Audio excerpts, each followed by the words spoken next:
Los objetivos principales que tiene justamente nuestro festival es incentivar en los educandos la práctica e interpretación de la canción ayacuchana.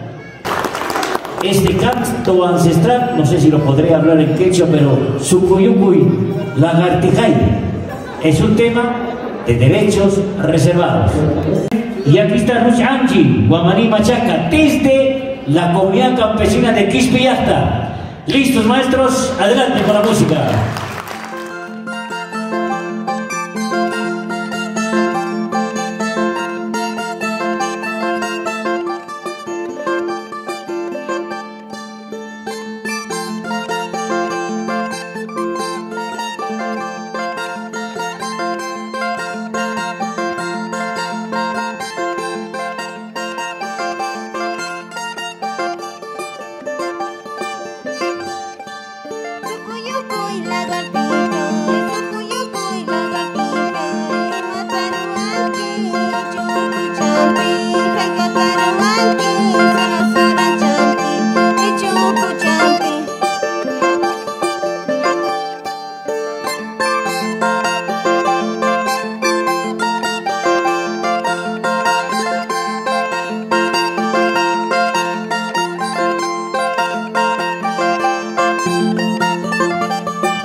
Gracias.